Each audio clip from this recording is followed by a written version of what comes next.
Hello everyone. Today we will talk about the solubility of a solid in liquid.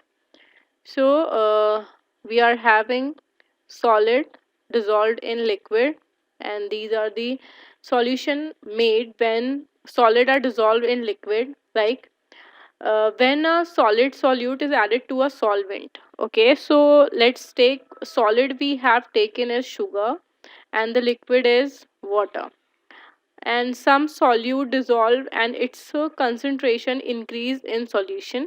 So जब हम किसी भी solvent के अंदर कुछ सॉल्यूट ऐड करते हैं तो उसका कंसंट्रेशन इंक्रीज होता जाता है. अगर मैं कंसंट्रेशन को मोलैरिटी की टर्म में आपको बताऊं तो you already know that that is the number of mole of solute divided by the volume of solution. So that volume of solution, it is almost remain like constant because we add very little solute but we take a very big amount of solvent. So moles of solute are increasing क्योंकि हम जब और solute add करे जा रहे हैं तो उससे क्या होता है, आपकी मोलैरिटी जो होती है वो इंक्रीज करती है. दैट मीन्स कंसंट्रेशन जो होती है वो इंक्रीज करती है. आप इसको नॉर्मल लाइफ में भी देख सकते हो. If you having a glass of water, आप उसके अंदर 1 चम्मच चीनी डालोगे तो वो लेस कंसंट्रेटेड रहता है, और जब आप 2 स्पून डालोगे तो वो और ज़्यादा कंसंट्रेटेड हो जाता है. And then 3, then 4. देन एक टाइम ऐसा आता है जब आप उसके अंदर और शुगर डिज़ोल्व नहीं कर पा रहे हो.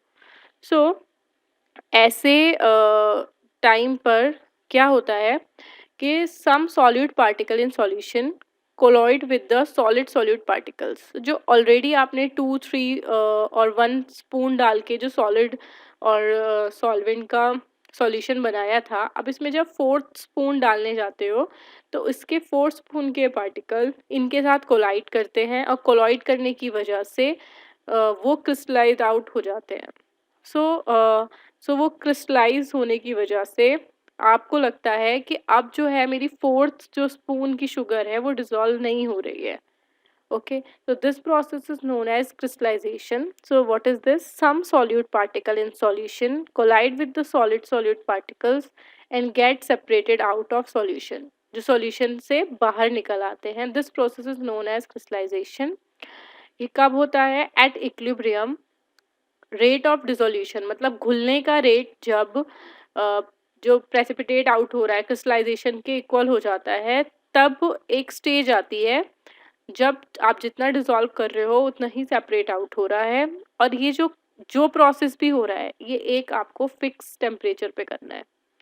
जैसे आपने कुछ कोई बर्नर नहीं यूज़ किया है, आपने कोई गैस स्टोव नहीं यूज़ किया है, आप सिंपली उसको रूम टेम्परेचर पे कुछ भी ले लो, 27 डिग्री और समथिंग कुछ भी ले लो, 27 डिग्री सेल्सियस पे आप उसको नॉर्मल डिज़ोल्व कर रहे हैं. और जो प्रेशर है आपने वो भी आपने 1 ATM लिया हुआ है, तो आपने ना तो प्रेशर चेंज किया है ना टेम्परेचर. सो एक फिक्स टेम्परेचर एंड प्रेशर पे आप ऐसा करोगे तो फिर आपका और सॉल्यूट डिज़ोल्व नहीं होगा. जो डिज़ोल्व हुआ है वही डिज़ोल्व रहेगा, और बाकी अगर आप एक्स्ट्रा डिज़ोल्व करोगे तो उतनी ही अमाउंट प्रेसिपिटेट आउट होती रहेगी. सो at this stage, the concentration of solute in solution will remain constant under the given condition of temperature and pressure. इसका मतलब ये है कि अगर आपने 3 स्पून डिज़ोल्व करा है तो वो 3 स्पून ही डिज़ोल्व रहेगी. अगर आप 4 स्पून ऐड कर भी रहे हो तो वो 4th स्पून उसमें ऐड हो जाएगी, बट उतनी ही अमाउंट फिर से क्रिस्टलाइज हो जाएगी.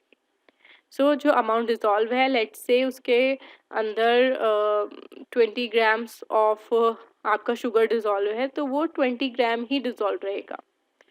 सो this is known as solute, solvent and then solution equilibrium, ये रिप्रेजेंट कर रहा है. नाउ अब जो भी अमाउंट डिसॉल्व नहीं हो रहा है, एंड ऐसे केस में जो सॉल्यूशंस बनते हैं that are known as saturated solution. A solution in which no more solute can be dissolve at the same temperature is called saturated solution. And if will talk about some unsaturated solution, तो जब तक इसके अंदर sugar dissolve हो रही थी दो solution are known as unsaturated solution. Let's look at its definition. It is a solution in which more amount of solute can be dissolved at the same temperature. See, they are already using this term same temperature here and here as well, इसका मतलब है you don't have to change the temperature, आपको जो करना है आपको एक proper temperature पे करना है. Now what are super saturated solution? So super saturated solutions are solution, जैसे अभी आपने ये नॉर्मल टेम्परेचर पे किया, लेट्स से आपने इसका टेम्परेचर बहुत ज़्यादा इंक्रीज कर दिया है, you have taken it at 150 degree Celsius. अब आप जो डिसोल्यूशन कर रहे हो आप 150 डिग्री सेल्सियस पे कर रहे हो. अब वो क्या होगा कि पहले तो ये 27 डिग्री सेल्सियस पे था तो उसमें 20 ग्राम डिजॉल्व हो रही थी, सेचुरेशन आने के बाद भी 20 ग्राम डिजॉल्व हो रही थी. But when you'll increase the temperature to say 50 degree Celsius, तब आप अगर 4 स्पून भी डालोगे तो उसके अंदर और डिजॉल्व होना स्टार्ट हो जाएगा. ओके, एंड जब वो और डिसॉल्व होगा तो ये जो अमाउंट थी 20 ग्राम ये बढ़ के मे बी 25 ग्राम्स हो जाए जो डिसॉल्व है. पर आप इसी एक्सपेरिमेंट को अगर 150 डिग्री सेल्सियस पे डिसॉल्व करते हो तो मान लीजिए ये जो इसका अमाउंट है 150 डिग्री सेल्सियस पे ये ज़्यादा से ज़्यादा इसमें डिसॉल्व हो गई 50 ग्राम. ओके, सो 50 ग्राम अब 150 डिग्री सेल्सियस पे डिजॉल्व है, तो आप अगर आप इसको थोड़े कम टेम्परेचर पे देखोगे तो वो आपको सब क्रिस्टलाइज हुआ हुआ मिलेगा, वो आपको डिजॉल्व नहीं मिलेगा. तो सुपर सैचुरेटेड सॉल्यूशंस आर दो सॉल्यूशन जिसमें जो अमाउंट ऑफ सॉल्यूट होता है वो सैचुरेटेड सॉल्यूशन के कंपैरिजन में ज़्यादा होता है एंड उसके अंदर और सॉल्यूट घुलने की कोई पॉसिबिलिटी नहीं होती है क्योंकि हम उसको मैक्सिमम टेम्परेचर पे बना रहे हैं. तो फिर उसके अंदर अब बस जितना सॉल्यूट घुल सकता था वो डिज़ोल्व हो चुका है. अब उसको और टेम्परेचर इंक्रीज़ करने पे उसमें और कुछ भी नहीं डिज़ोल्व होगा. जैसे सैचुरेटेड सॉल्यूशन कब बना जब 20 ग्राम डिज़ोल्व हो गया, बट जब हम टेम्परेचर इंक्रीज़ करते रहे तो फिर उसका सैचुरेशन ख़त्म हो गया, वो बार-बार अनसैचुरेटेड सॉल्यूशन बन रहा था. सो सिमिलरली जब सुपर सैचुरेटेड स्टेट आती है that is the maximum dissolution can happen at the super saturated in the super saturated solutions. So you can just go through its definition as well. Okay, now we'll talk about what is solubility. So the solubility of a substance, it's its maximum amount that can be dissolved in a specified amount of solvent, like say 100 gram of solvent at a specific temperature to form a saturated solution. अब आपको saturated solution already पता लग गया है कि what is saturated solution. So जब उसके अंदर और amount of solute dissolve होना बंद हो जाए at that temperature, so जब आप 100 ग्राम ऑफ वाटर लेंगे तो उस 100 ग्राम ऑफ वाटर में कितने ग्राम्स ऑफ एनीथिंग जैसे NaCl डिसॉल्व हो सकता है, that is it's solubility. The solubility will take that amount of solute dissolved in 100 grams of the solvent. So, and the solubility depends on the nature of solute, temperature and pressure. Temperature और pressure हम already discuss कर चुके हैं कि अगर कोई 180 M पे है तो 180 एम पे ही रहेगा. एंड प्रेशर का सॉलिड की सॉलिबिलिटी में बहुत ज़्यादा रोल नहीं होता है because they are not much compressible. And temperature जो होता है ये इसकी वजह से सॉलिबिलिटी वेरी करती है. मान लीजिए कि 30 डिग्री सेल्सियस पे कुछ अमाउंट ऑफ NaCl डिजॉल्व होती है, बट उसी को अगर मैं टेम्परेचर इंक्रीज कर देती हूँ तो मे बी और ज़्यादा उसके अंदर सॉल्यूबल हो सकती है NaCl.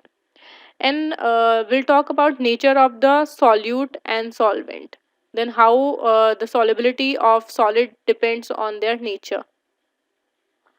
So how the solubility depends on the nature of solute and solvent. So the polar solute dissolve in polar solvents and non-polar solutes dissolve in non-polar solvents. For example, sodium chloride, NaCl and the sugar dissolve readily in water. आराम से पानी में घुल जाते हैं. नमक भी आपने घोला हुआ है, शुगर भी आपने डिसॉल्व की हुई है. And the naphthalene, anthracene do not dissolve in water because water, it has polar nature, it is polar in nature. If you will see then it has polarity and it is polar in nature, water, and the uh, so it will dissolve the polar solvents, polar solutes in that, like NaCl. So it is positive and negative from here, and due to this polar character, the oxygen will carry partially negative charge and it will carry partially positive charge. So if you will see, then what will happen that this O, they will just capture the Na plus to dissolve, and like this way. So this way the polar solvent can dissolve the polar solute easily, but the non-polar dissolve in non-polar. So there is a say that like dissolves like, जो जैसा होता है वो उसी के अंदर dissolve होता है, पोलर पोलर के अंदर डिसॉल्व होता है, नॉन पोलर के अंदर डिसॉल्व होता है. जैसे नेप्थलीन और एंथ्रोसीन जो होते हैं, दे डिसॉल्व इन बेंजीन. आपने शायद देखा होगा, benzene look like this and naphthalene look like this.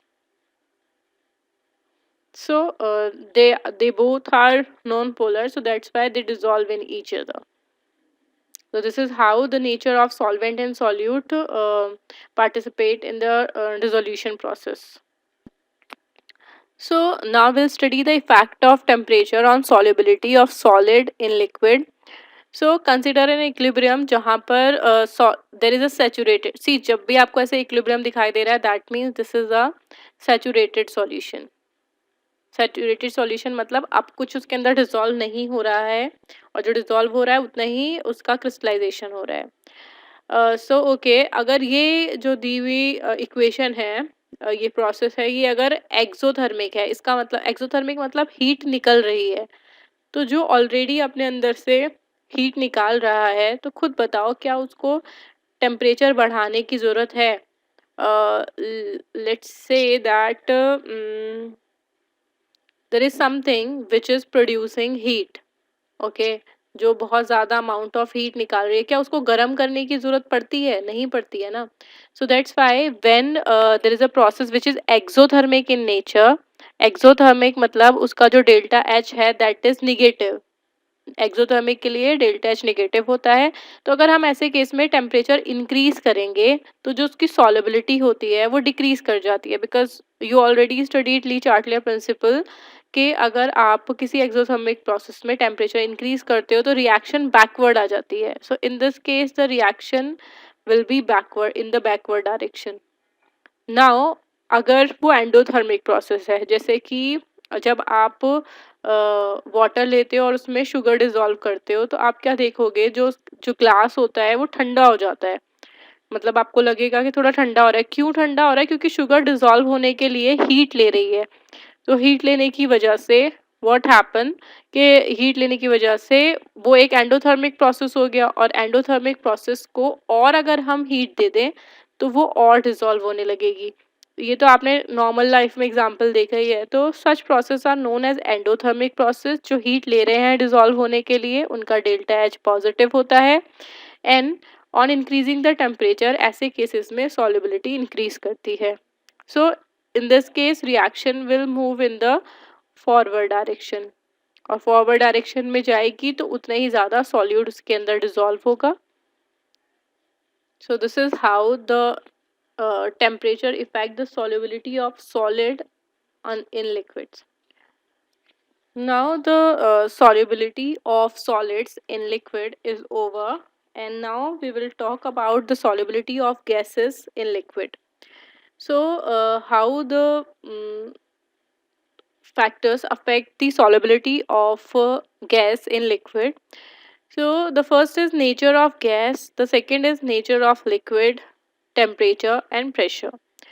So these all four top points was also there for the solid as well, but there was a not there was no impact of pressure in the dissolution of solid in liquid, because they are non-compressible. But because gases are compressible, so there is a very main role of pressure in the cases of gases.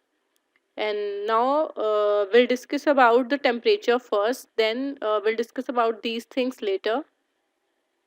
So, how the temperature affects the solubility of gases. So, solubility of gases in liquid, that is, that decreases with rise in temperature.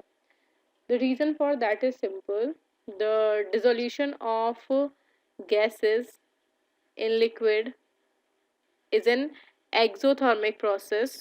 और आपने अभी थोड़ी देर पहले ही liquid solid के case में पढ़ा था, अगर कोई भी प्रोसेस एक्सोथर्मिक है, so on increasing the temperature, अगर आप उसका टेम्परेचर इंक्रीज कर देते हो, सो उस केस में आपका जो सॉल्युबिलिटी है वो डिक्रीज हो जाता है. And that was all with the help of Le Chatelier principle we can explain कि अगर कोई प्रोसेस एक्सोथर्मिक है तो टेम्परेचर इंक्रीज करने पर सॉलिबिलिटी उसका डिक्रीज होगा. So all the dissolution of gases in liquid are exothermic process. That's why their solubility decreases with increase in temperature. And the other explanation is written over here, and you can note it down in your notebooks and just write down the main thing.